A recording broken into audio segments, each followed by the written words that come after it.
So we are here with Tenzin Kiyosaki. So Tenzin, let's talk about I'm not sure if you know. I think you know. You've been coming here. This is not your first time. No, I've come here several times. Yeah. So you kind of a little bit familiar with how we work. But every first Tuesday in our office, we always host the cash flow game, and we've been hosting that for the past 10 years. Oh my gosh. Right. So many people knew about the cash flow game, Rich Dad, Poor Dad, and Robert Kiyosaki. Yes. And lately, you are Robert's Sister. right? So let's talk a bit more about your latest book here, Rich Brother, Rich Sister. Right? Okay. Because a lot of people come in here, they play the cash flow game. So most people already have a copy of the book, but for those who are not, which is good, right? You have a lot of potential customers here. You sound like Robert. So let's talk more about that. What is this? What is Rich Brother, Rich Sister? What is the book all about? It's really about our lives and our journey to seeking happiness and seeking contentment in our lives. That's what it's really about. And Robert really wanted to look for financial satisfaction and, the capacity to become free of the rat race. Right. And I sought spiritual freedom. Yeah. And it's just been a fantastic journey. So the book actually went through about your story, right? Yes. And Robert's story. Correct. Two people from different paths. Let's talk. Under the same roof. Yeah. Yep. Let's go over that a little bit. Can you give a Yeah. little bit, background on this story? Like a bit. Yeah. Give me a little bit story about you and Robert from your perspective. Right? Oh, okay. Well, Because people know Robert from Robert, the book. yes. Yeah. People know Robert. Well, I am Robert's younger sister only by a year. 1 year different. But he was the first son, the first grandson, the first great-grandson of a Japanese immigrant family to the United States. Actually we were born before Hawaii became a state. Wow. And so there was a lot of change going on. We were still 9 and 10 years old when statehood came to Hawaii, and the islands changed remarkably, because everybody was interested in business, bringing success to the new state. Yeah. And I think Robert was always tuning into the possibility of what life held for him, As I'm hosting this cash flow game for the past 10 years, there's always one person, believe it or not, there's always one person every year that asks me the same question. They ask me as if I know the answers, right? So I'm going to ask you. Okay. They ask me, hey, so is it the true story about Rich Dad, Poor the Dad. Rich Dad, Poor Dad, about the Waikiki Beach, last week? Absolutely true. Yeah. Absolutely true. And I knew his best friend and his sister, who was a year younger than me. So yeah, we all went to the same school together. I did not know his rich dad, but I knew his best friend, who was The son. the son of Rich Dad. Right, right. So our team went to Hawaii a couple of months ago, and we stayed at the Hilton by the Waikiki Beach. It's like heavily commercialized now. Very commercialized. Still very beautiful though. Yes, Isn't it? it's very beautiful. Yeah. We stayed there for 3 days. Oh, good. So if there's one takeaway you can share from this book, that what would it be from? For others, you mean? Yes. Go for your dream. Go for your dream. Our life is fleeting, you know that. From the little test that I did, the checking off the putting down all your favorite things, remember? We did that? And we have to check things off. Yes. Realizing that we're going to lose them eventually, because that's the nature of our life. And so it's really important to go and live your dream. Go for what you really want to study. Go for what you really want to learn and become. Because now is your time. It's like your potential is in your own hand. And you have to go for it. That's good. And last question, probably I should have asked this at the beginning, but Sure. Can you give a little bit history about you? Because in this picture here, I'm a nun. you're a nun I right was- now. Yep. Yeah. I So was what's the story ordained. behind this? I was ordained by His Holiness the Dalai Lama in 1985. I thought I was going to be a nun for the rest of my life. I was a nun for 27 years. but life changes. And I really practiced as well as I could. And then it's like life was moving on and I needed to go with the change. I needed to jump. It's like when the situation and circumstance in your life tells you to make a change, you can either jump or you can retract. And I chose to jump. It was, after almost 30 years, just like that, it was a big change. Yeah, that's big. The lifestyle, the way you think and stuff. Huge.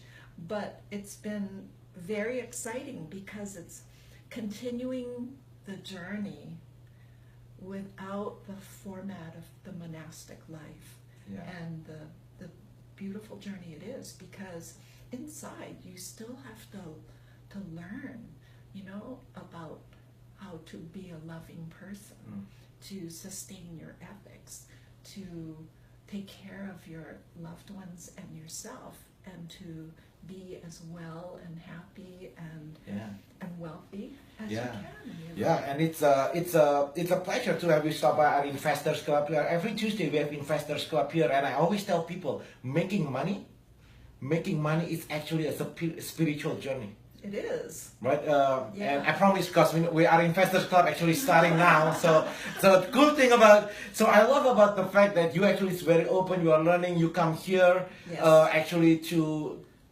I don't know what brought you here this evening, I guess. I really appreciate what you're doing. The fact that this particular team, that you really encourage and ask your team to be investors as well, so that they can live their dream and to develop that. I hear you on the radio and I'm like, yay, go for it, Rudy, go for it. And, I think that you are living your dream. You're cultivating that for your family and your kids. And I there's a part of me that keeps needing to stretch. To stretch and learn, because it seems so easy, but Robert is really encouraging me to just to write my next book, which I'm working on, but also, but also to keep learning about getting beyond being an employee. I'm a big E for employee right now, which means my paycheck goes to taxes first, which is why I came tonight. So you've been coming to our Investors Club. You actually now investing in real estate and stuff. But what do you, from your perspective, because in my teammates we talk about hey, making money is a spiritual journey. From your perspective, because now you actually in this world, in this side of the coins, let's say. So how would you describe that? There's a part of exchange and interaction and engaging with others in your life.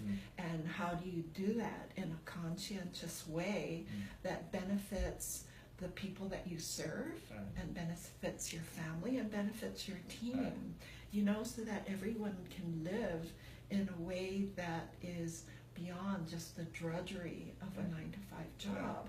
So that's why I'm learning too. Wow, we didn't rehearse this conversation, right? At all. And the cool thing, you won't believe it. Before you came here, and all of our training are being recorded. So if you watch all of our training, we always talk about in our team the measurement of success. Each individual person in our team, how do we measure their success at the end of the week, at the end of the month, at the end of the year? Fantastic. The way we measure it, believe it or not, we have the 3 R's, meaning the number of reviews, the number of referrals, and the number of repeat clients. Meaning, like you said, what's the second one? Reviews, the number of reviews, endorsements from our clients, repeat clients if they come back, and then the number of referrals, how many referrals they send to us.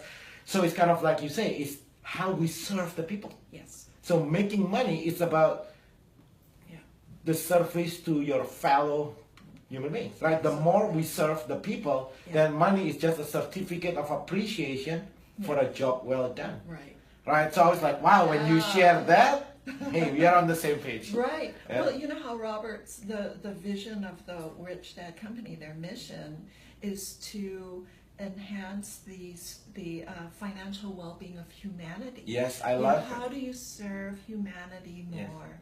And that's what takes your game Yes. to a higher level, to the spiritual level. Yes. And that's what you've been working on. Yes. I was telling my friend Karina that, I said, my team, Rudy, he's doing it.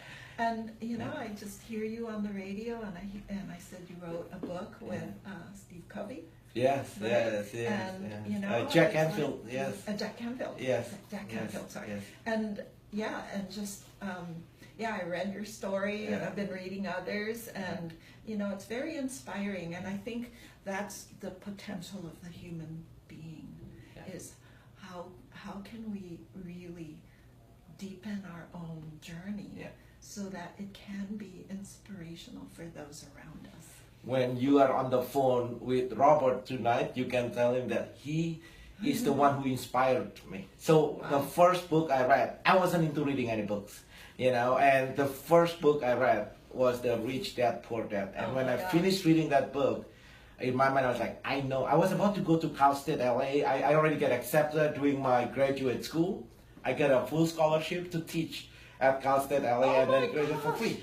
But then on the summer break, because on the summer break, that's when I read the book Rich Dad Poor Dad. I dropped out of college, completely changed my. Oh my gosh, Rudy! I never been in sales before. Oh I never been in any business. So my first venture was selling his books, selling the Rich. So I bought. Back then, you can call the Rich Dad company, and you can buy the books by like boxes. Now I don't know. We cannot do that anymore. Right. So back then, I bought like two. I still remember I bought 2 boxes, and I literally door knocked my neighbors.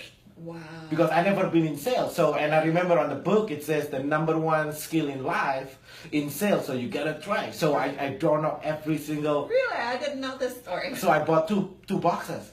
And then I open up in Swap Meet, right? So when I say, so Robert literally changed the direction Journey of your life. of my life. Wow. Right? It's completely changed. I wasn't into personal growth. I don't even know there is such thing, personal growth, And then, and my dream was, wow, one day, right? One day, if, I want to meet with Robert. I was like, that would be so cool. And then, so that's good to have this quick conversation with you. Right. So if you're watching this, comment below, what's the one thing that inspired you? Any last closing statements you want to share with, because there's so many people who read the Rich Dad book, who read your book here. I read your book here in a week. By the way, if you haven't got this book, Rich Brother, Rich Sister, it's a quick read, just like any of Rich Dad books series. But it's it's a little bit different because there's a lot of spiritual elements into it. Yeah. Meaning, being like it's not just, it's beyond making money, right? Like you say, it's about the serving the People say it's, if you want to know about Robert's life, then read this one. Yeah, it's more into a personal side. Personal journey, Yes. Right. Yes, Yeah. good. So if there's one thing you want to encourage or share people, the reason I'm doing what I do here, because I was like, wow, if Robert can help change the entire, that's the reason I'm building a team. I could have just done it myself. The reason is because, hey, it's about how many people can you inspire, right? So life is about when I pass away, when I die one day, right? When I die, the question is how many lives we touch, right? And I think through the books, through the media, like you mentioned about books, radio, and stuff like that, building this kind of team, is how many families that we can touch in a positive way. Right. And it's contribution to others. Right. Actually, it's like, I just saw the Dalai Lama in June. A couple of, like last month? A month and a half ago. And he said, it's like you work with one person, that person talks to 10 people, and 10 people talk to another 10 people, and it becomes 100, 1,000, 10,000, and it just grows. And so, your conduct, I think you have to remember, has an effect on others, and your contribution has an incredible effect. And so if you can benefit them, it has that ripple effect. Wow. With what you're doing with these kids, and just reaching hands around the world to try to improve the lives of everyone around you. Wow, that's powerful, right? So what Tenzin here is saying is that, hey, life, it's not about you, right? Zig used to say, in order to get what you want, right, help other people get what they want. right? And that's what you're saying is have the heart of a servant, right? To serve others. So I like, you know, it's right along exactly what we do here. It's beautiful what you're doing here, Rudy. Thank you for coming. Every time I see you here, I was sitting in the office. As I see you walk in, your hairstyle a bit different. So I was watching from the back as you walk in just now. I was like, hey, wait a minute, that looks like that. Always good to see you. Yes, thank you so much. Always good to be here. Yeah, thank you so much. Thank you. And we're starting. How are the kids? Good. It's like 5 and 7 now. It's really busy. Yeah. Thank you.